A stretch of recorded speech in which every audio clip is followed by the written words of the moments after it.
Bonjour à toutes et à tous.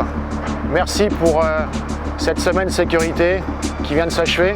Merci également pour tout ce que vous faites depuis longtemps déjà et à travers tous nos chantiers pour qu'ensemble nous parvenions à améliorer notre sécurité et arriver à notre objectif commun de zéro accident.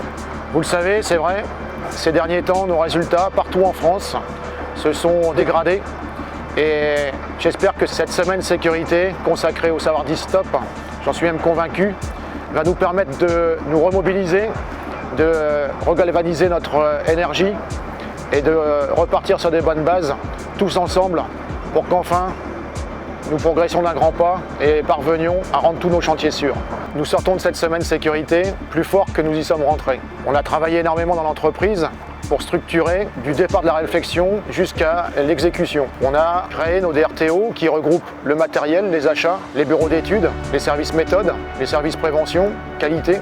Et on s'est structuré dans l'entreprise pour pouvoir agir sur l'ensemble des éléments qui font l'acte de construire. On peut choisir son matériel, on peut acheter les consommables, les outils, tout ce qui fait qu'on se sent mieux à travailler et plus en sécurité avec ce qu'on achète. On a structuré l'entreprise pour qu'on puisse avoir dans la maison l'ensemble des moyens qui nous permettent de faire levier sur la prévention. L'engagement au niveau de la sécurité, c'est un engagement de tous, que ce soit sur les chantiers ou dans les bureaux. Ça démarre auprès du client, avec qui nous devons développer des relations de partenariat, nous assurant que la sécurité est au cœur de l'objectif commun. Vinci Construction France doit effectivement aider ses partenaires à progresser en matière de sécurité et essayer au maximum de faire appliquer ce que nous appliquons au quotidien en matière de sécurité, comme le briefing de poste, comme un certain nombre de points sécurité, d'essayer de prévoir effectivement avec eux, dès le démarrage de leur intervention, tous les éléments sur lesquels on pourra progresser ensemble. La prévention, ça ne doit pas être considéré comme une somme de contraintes ni d'obligations, mais cela doit être considéré comme une vraie approche du métier qui donne du sens pour gagner en efficacité et en pertinence, et ce, dans le respect de nos hommes et de nos équipes. Des chantiers site pour une identité visuelle forte, unifiée et reconnaissable, que ce soit avec les garde-corps, les tapis rouges ou le port des EPI. On a aussi réfléchi à travailler à ce que chacun sache où il se trouve dans cette chaîne qui conduit à la sécurité. On a mis en place des matrices qui en réalité ont éclairci le jeu. Chacun sait où commence sa responsabilité, où elle se termine et comment elle est en recouvrement avec l'ensemble des équipes avec qui on travaille. On a également mis en place nos P3 pour préparer, pour produire et puis pour tout le temps progresser. Savoir et oser dire stop, mais aussi accepter qu'on vous dit stop.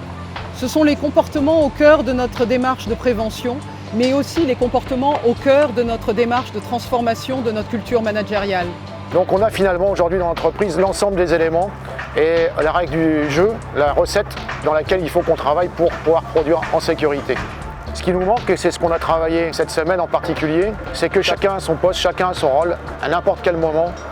On doit être capable d'avoir la conscience de ce qu'on réalise, de ce à quoi on participe et de juger en toute simplicité, mais en toute objectivité, si ce qu'on nous demande de faire correspond à un état d'esprit sécurité, si tout est réuni, et si ça l'est pas, à quelque niveau que ce soit, et c'est ce que j'espère on a appris cette semaine, et on a partagé ensemble, quel que soit le niveau hiérarchique, et quel que soit le niveau d'expertise, en sachant que souvent le meilleur niveau d'expertise, il est sur celui qui fait, et donc sur le terrain, eh bien on doit être capable de s'arrêter. Pour moi, savoir dire stop, c'est comprendre ce que l'on fait. Que ce soit d'ailleurs dans tous nos actes, nos gestes quotidiens, qu'ils soient des gestes de travail sur le terrain ou managériaux, il faut comprendre ce que l'on fait dans la vie et dans notre métier. C'est fondamental. Savoir dire stop avec les équipes de la DRTO, avec les méthodes, l'ingénierie, dès la phase amont, c'est travailler ensemble avec ce souci de sécurité. Savoir dire stop, c'est vivre la prévention, c'est un sujet vraiment de tous les jours.